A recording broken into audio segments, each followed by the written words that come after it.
जय हो शंकरा आदिदेव शंकरा, तेरे जाप के बिना चले ये सांस किस तरह। मेरा कर्म तू ही जाने, क्या बुरा है क्या भला। तेरे रास्ते पे मैं तो आंख मूंद के चला, तेरे नाम की जोत ने सारा हर लिया तमस मेरा। नमो नमो जी शंकरा, भोलेनाथ शंकरा, जय त्रिलोकनाथ शंभु हे शिवाय शंकरा। नमो नमो जी शंकरा, भोलेनाथ शंकरा, रुद्रदेव हे महेश्वरा। गुड मॉर्निंग दोस्तों, जय श्री केदार। टाइम हो रहा है करेक्ट 4 और हम लाइन में लगे हैं। और कम से कम ना तो 1000-1200 आदमी ना हो तो कुछ नहीं है। तो कितना टाइम लगेगा हमें दर्शन के लिए? कम से कम 1.5 से 2 घंटे, 2 से 3 घंटे तो कम से कम लगने चाहिए। बस भगवान थोड़ी सी गर्मी बनाए रखे, हम खड़े रहेंगे ठंड में, हमारा हाल हवा बुरा ना है। चलाएं क्योंकि हमारे पास वार्मर्स कुछ भी नहीं है। चलो, जय श्री केदार। और आपका क्या हाल है?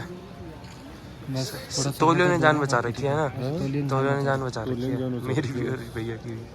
चलो फिर खड़े होते लाइन में अपना, ठीक है? हमें 15 से 20 मिनट हो गए हैं और हम 20 फुट ही सकते। अजय कैसे 1 घंटे वेट के बाद ही तो वैसे खड़ा रहना, वैसे खड़ा रहकर थमाओगे नहीं, आराम से बैठ के शोर मचाऊंगा लाइन में घुस रहा। बाकी कुछ भी समझ सकते हो भाई, पैर तो दिख रहा है।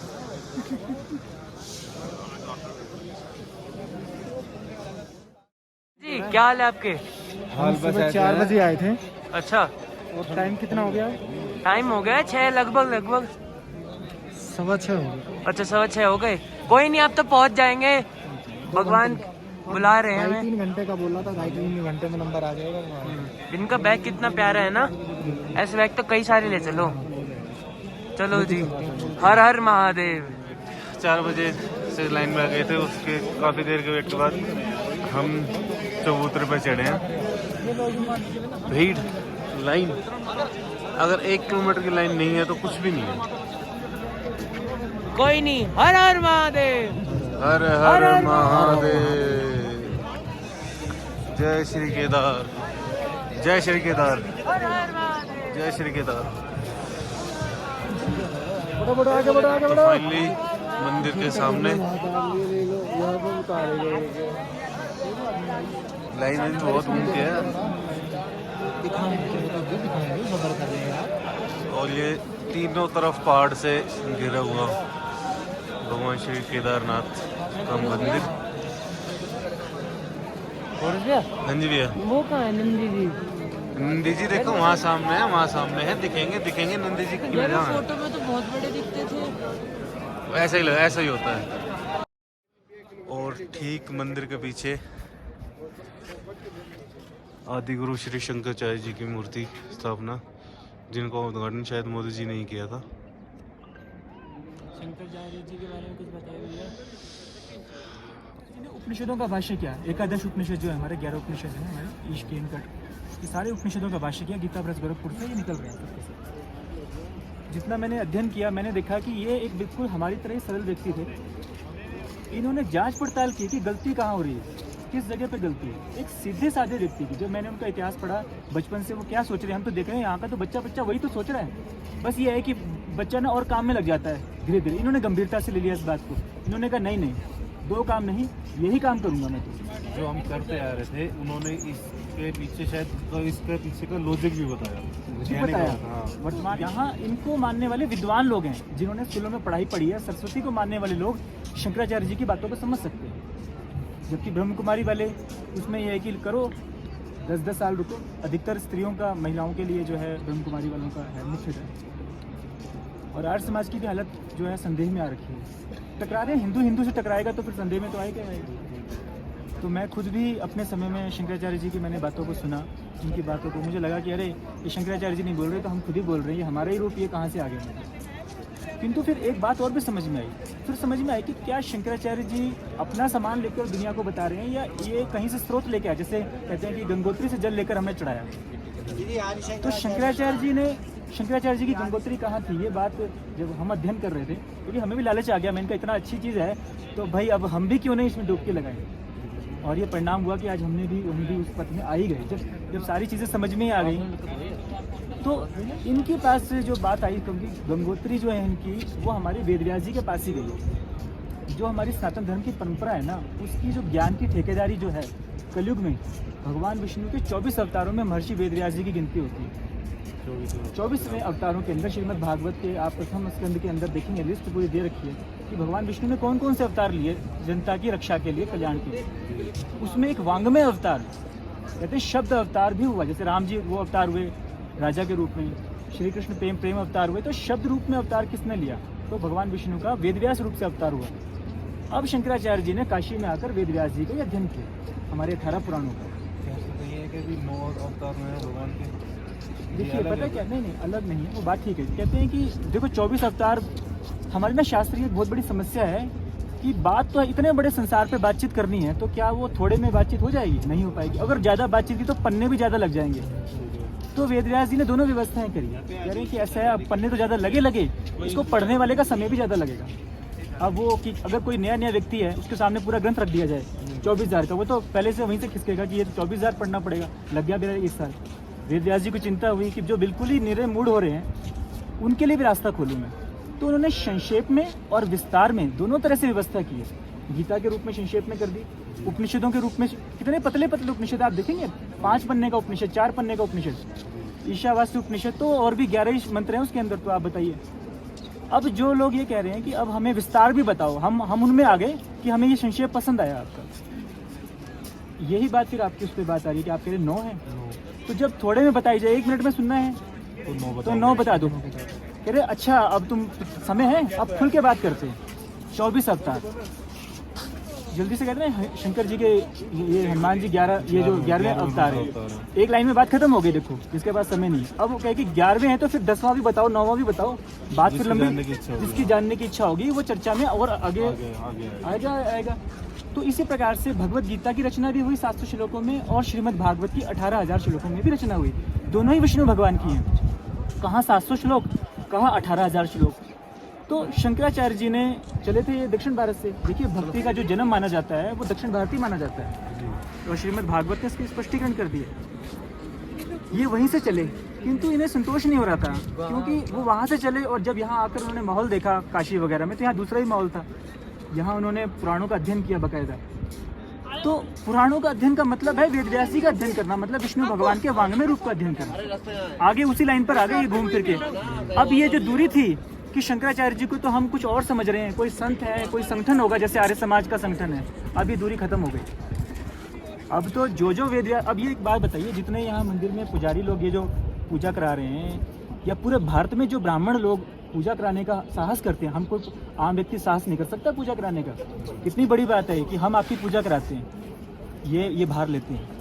तो इनका बचपना कैसे बीता, अगर हम इनका बचपना देखें ना कि ये लोग कौन है, इन्होंने अपने, तो इन्होंने सब वेदव्यास जी का ही अध्ययन कर करके आज इतनी काबिलियत। तो कहने का मतलब ये है कि जितने गुरुकुल है भारत में, पूरे भारत का नाम लेना पड़ेगा, नेपाल का नाम भी लेना पड़ेगा।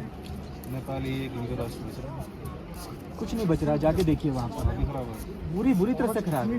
वैसे ही बच रहा है जैसे भारत में बच रहा है। अब यहाँ पर ये ब्राह्मण लोग भी हैं, लेकिन आप देखेंगे जल्दी से गुरुकुल नजर नहीं आएंगे, जल्दी से इनके घर भी नजर नहीं आएंगे, छुपे हुए पता नहीं कहाँ का अंदर घुस के तो इन्होंने कमरा ले रखा है अपना। आप समझ रहे हैं मतलब। लेकिन यहाँ आकर के आप जीवित हो, और अभी भी जीवित हो आप लोग। यहाँ पहचान है ना इनके लिए, पहचान तो है, लेकिन जीवित रहना भी देखो कैसे, खुलेआम तो नहीं रह रहे हैं ये, खुलेआम पढ़ाई भी नहीं पढ़ रहे हैं, इनकी किताबें भी खुलेआम नहीं मिल रही हैं आपको। पूरा केदारनाथ छानिए, आपको कोई किताब की दुकान नहीं मिलेगी। इसके पीछे की वजह है धारा 30 की। भाई हमें तो इतनी बात समझ में आई कि देवत्व जो है वो अपना रास्ता, जैसे नदियाँ होती है ना, कि गंगा जी के बारे में कहा जाता है कि हर साल रास्ता इधर से उधर कर लेती हैं। तो ब्राह्मण लोग तब भी भगवान श्री राम जी के समय में भी थे, श्री कृष्ण के समय भी, तब भी शिक्षा का प्रचार उनके हाथ में था। धर्म की कमान जो थी वो जो ब्रह्म को जाने, उन ब्राह्मणों के हाथ में थी। वो क्रम आज भी चलता आ रहा है। एक साथ 2-2 स्कूल हैं, गुरुकुल भी खुले हुए हैं कहीं थोड़ी मात्रा में, और हमारे जो CBSE के और वो जो स्कूल भी खुले हुए हैं, उनकी मात्रा ज़्यादा है। तो वो छुप के कहीं पता नहीं लुके छुपे कहीं चल रहे थे।